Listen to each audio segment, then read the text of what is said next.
विखो इंद्रिय विलया जाए। विखो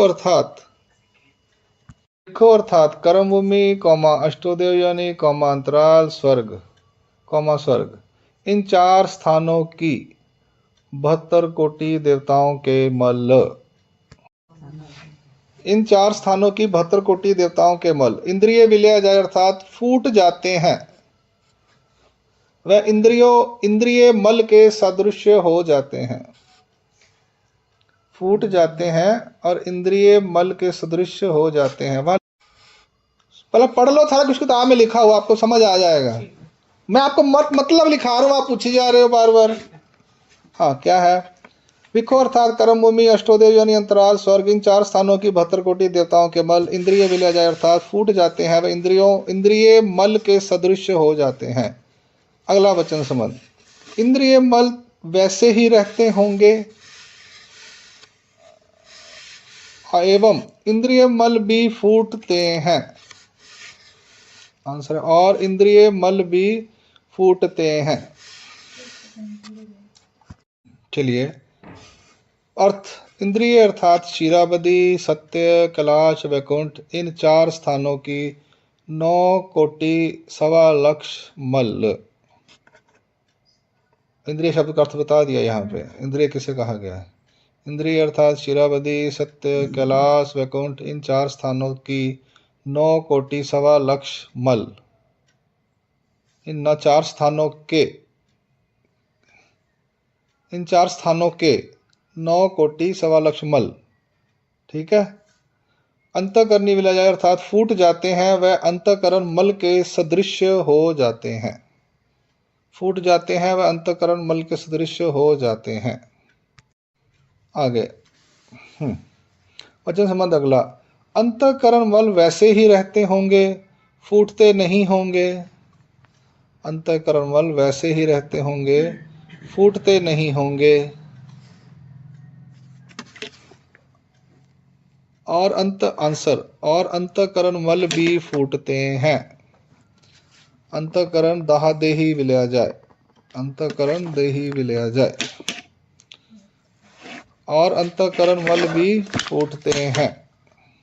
अर्थ लिखते हैं, अंतःकरण देही विलय जाए का मतलब है अंतःकरण अर्थात 8 ही भैरवों के मल। अंतःकरण अर्थात 8 ही भैरवों के मल देही विलय जाए अर्थात फूटते हैं और देह मल के सदृश होते हैं।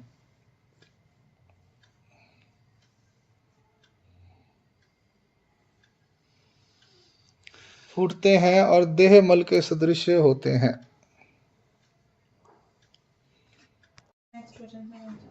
देह मल फूटता नहीं होगा, वैसे ही रहता होगा। बेटे विदेहित नित्य तक कर ले, फिर बदल जाएगा।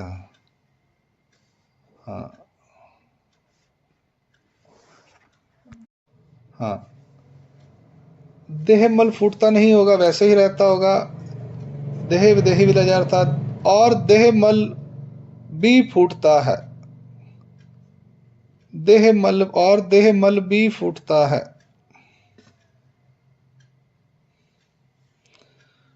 वचन है देह विदेही विलय जाए।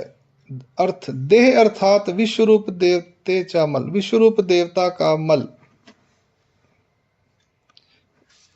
देह अर्थात विश्वरूप देवता का मल विदेही विलय जाए अर्थात फूटता है और विदेह मल के सदृश होता है। फूटता है और विदेह मल के सदृश होता है। विदेह मल वैसे ही रहता होगा, वह नाश्ता, विदेह मल वैसे ही रहता होगा, उसका नाश नहीं होता होगा, उसका नाश नहीं होता होगा।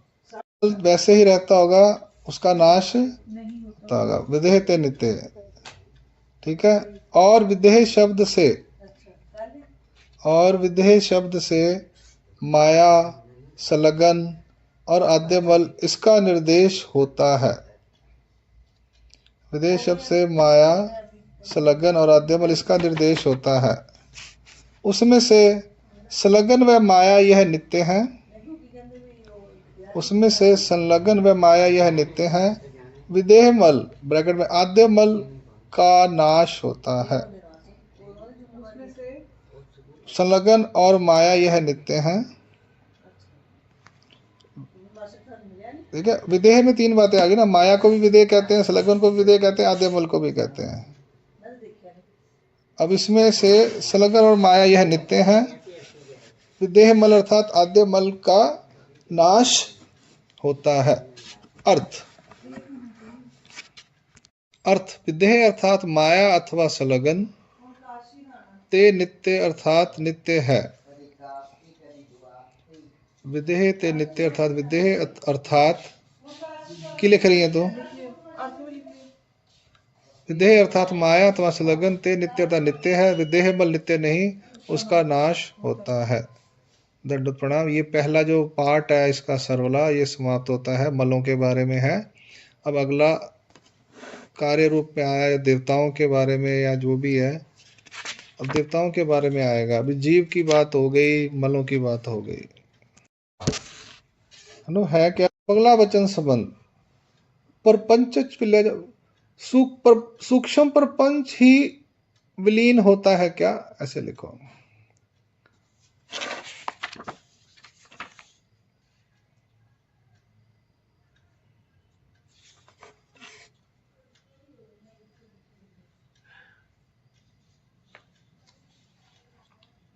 ठीक है कि प्रपंच विलय जाता है, प्रपंच ही विलीन होता है क्या, ऐसे लिखो।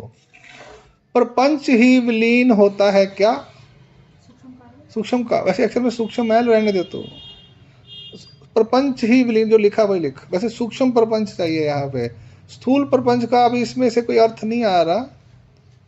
ठीक है,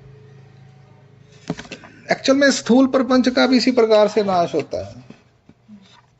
मोटे से पतला, पतला मोटा से बरीक, बरीक बरीक होते होते फूट जाता है सब कुछ। ठीक है ना, जितना पहाड़ फूट दिखाई देते हैं ये सब अलग से फटाफट फूट जाते हैं, इसका कोई वर्णन नहीं है एक्चुअल में, क्योंकि संसारण में अपने को उस बारे में कुछ नहीं आया, ये स्थूल चीज़ों के बारे में। तो उस चैप्टर में स्थूल के बारे में वो बदलता रहता है एक्चुअल में, ये बदलता नहीं है।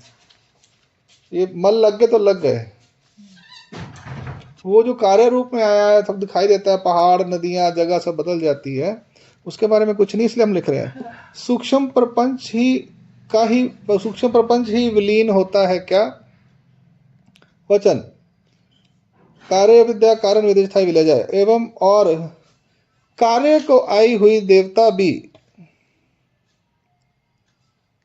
और कार्य को आई हुई देवता भी अपने अपने कारण में विलीन हो जाती हैं।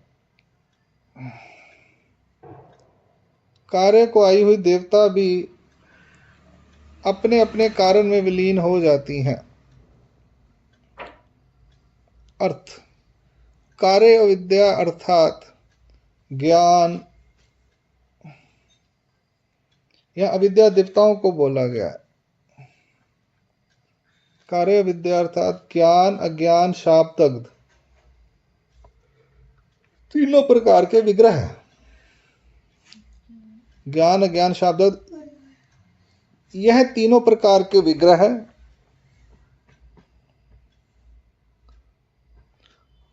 और पिंडस्था व तीर्थ प्रतिमा के ठिकानी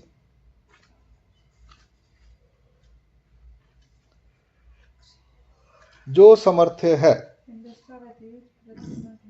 तीर्थ अलग प्रतिमा अलग है।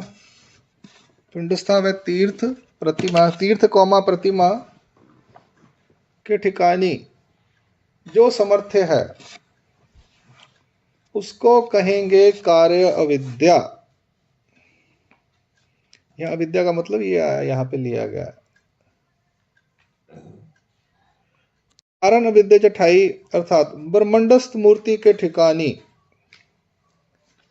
कारण अविद्या कठाई अर्थात ब्रह्मंडस्थ मूर्ति के ठिकानी विलय जाए अर्थात विलीन होते हैं, हो जाती है, विलीन हो जाती हैं।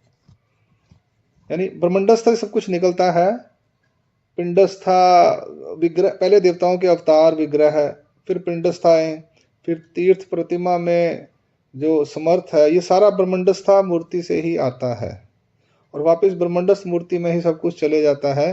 कहने का मतलब ये है, जहाँ से आए वहाँ वापिस। घर से सुबह निकले, काम पे गए, शाम पड़ गई, अंधेरा होने लगा, छुट्टी हो गई, सारे घर को वापिस आ गए। परंतु ब्रह्मंडस्था व ओल्गनिया वैसे ही रहती होंगी, परंतु ब्रह्मंडस्था व ओल्गनिया वैसे ही रहती होंगी, कार्य करनी भी लिया जाए। और तया देखिल व्यक्ति विलीन होता, और वह भी अव्यक्त में विलीन हो जाती हैं। यानी ब्रह्मंडस्थ मूर्ति भी चली जाती है अव्यक्त में, और ओल्गनिया भी जो है ईश्वरावतार के पास, वह भी अव्यक्त से आती हैं, वह भी चली जाती हैं अपने अपने अव्यक्त स्वरूप में। ऐसा है, चले सारे पल्ले। अर्थ कार्य अर्थात अव्यक्त स्वरूप का कार्य, कार्य अर्थात अव्यक्त स्वरूपाचे कार्य, अव्यक्त स्वरूप का कार्य क्या है? कार्य ओल्गनी और ब्रह्मंडस्था। अव्यक्त स्वरूप का कार्य क्या है? ब्रह्मंडस्था और ओल्गनी, ओल्गनी और ब्रह्मंडस्था। कारणी अर्थात अव्यक्त स्वरूप में विलय जाए, अर्थात विलीन हो जाती है।